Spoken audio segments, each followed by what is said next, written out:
পহেলা বৈশাখের ছুটির দিনেও রাজধানীর পেট্রোল পাম্পগুলোতে ভোগান্তির চিত্র যেন কমেনি, বরং আরও প্রকট হয়েছে। ঢাকার বিভিন্ন এলাকায় খোলা থাকা ফিলিং স্টেশনগুলোতে সকাল থেকেই দেখা গেছে দীর্ঘ লাইন, যেখানে মোটরসাইকেল, প্রাইভেট কার ও অন্যান্য যানবাহনের চালকদের ঘন্টার পর ঘন্টা অপেক্ষা করতে হচ্ছে শুধু সামান্য জ্বালানি তেলের জন্য।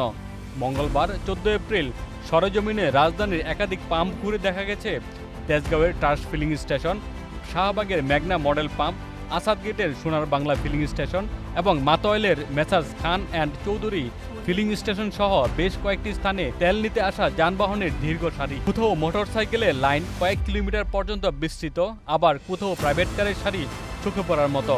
তেজগাঁওয়ের ট্রাস্ট ফিলিং স্টেশনে গিয়ে দেখা যায় মোটরসাইকেলের লাইন মহাখালী পর্যন্ত গিয়ে পৌঁছেছে, আর ব্যক্তিগত গাড়ির সারি নাখালপাড়া পর্যন্ত বিস্তৃত। চালকদের ভাষ্য অনুযায়ী এখানে তেল পেতে কমপক্ষে 5 থেকে 6 ঘন্টা অপেক্ষা করতে হচ্ছে। অনেকেই ভোর থেকে লাইনে দাঁড়িয়ে থেকেও দুপুরের আগে তেল পাচ্ছেন না। মাতোয়াইল এলাকাতেও একই চিত্র দেখা গেছে। খান অ্যান্ড চৌধুরী ফিলিং স্টেশনে সকাল থেকেই দীর্ঘ লাইন, যেখানে অনেকেই নিরুপায়ী হয়ে অপেক্ষা করছেন। কেউ কেউ আবার মাঝপথে ফিরে যেতে বাধ্য হচ্ছেন। পাম্পগুলোতে এই অস্বাভাবিক ভিড়ের পেছনে প্রধান কারণ হিসেবে দেখা যাচ্ছে ছুটির দিনে বেশ কিছু ফিলিং স্টেশন বন্ধ থাকা এবং সীমিত সংখ্যক পাম্পে অতিরিক্ত চাপ সৃষ্টি হওয়া। পাশাপাশি সাম্প্রতিক আন্তর্জাতিক পরিস্থিতিও জ্বালানি বাজারে প্রভাব ফেলেছে। বিশেষ করে ইরান যুক্তরাষ্ট্র উত্তেজনার জেরে জ্বালানি সরবরাহ নিয়ে অনিশ্চয়তা তৈরি হওয়ায় অনেকেই প্রয়োজনের তুলনায় বেশি তেল কিনতে আগ্রহী হচ্ছেন, যা প্যানিক বাইং হিসেবে পরিচিত। এই পরিস্থিতি সামাল দিতে সরকার গত 6 মার্চ থেকে জ্বালানি তেলে রেশনিং ব্যবস্থা চালু করে।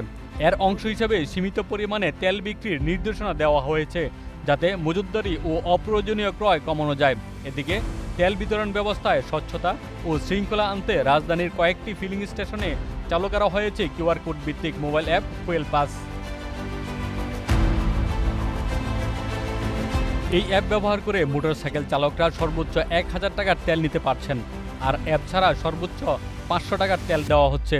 যদিও এই উদ্যোগ কিছুটা নিয়ন্ত্রণে সহায়ক হলেও বাস্তবে দীর্ঘ লাইন ও অপেক্ষার সময় কমাতে এখনও উল্লেখযোগ্য প্রভাব ফেলতে পারেনি। সব মিলিয়ে রাজধানীতে জ্বালানি সরবরাহের এই সংকটময় পরিস্থিতি সাধারণ মানুষের দৈনন্দিন জীবনযাত্রাকে ব্যাহত করছে। বিশেষ করে কর্মজীবী মানুষ ও পরিবহন চালকদের জন্য এটি বড় ধরনের ভোগান্তির কারণ হয়ে দাঁড়িয়েছে। পরিস্থিতি স্বাভাবিক করতে দ্রুত কার্যকর পদক্ষেপ নেওয়ার দাবি জানিয়েছেন সংশ্লিষ্টরা। দিদারুল আকন্দ আলমগীর, বাংলাবাজার পত্রিকা।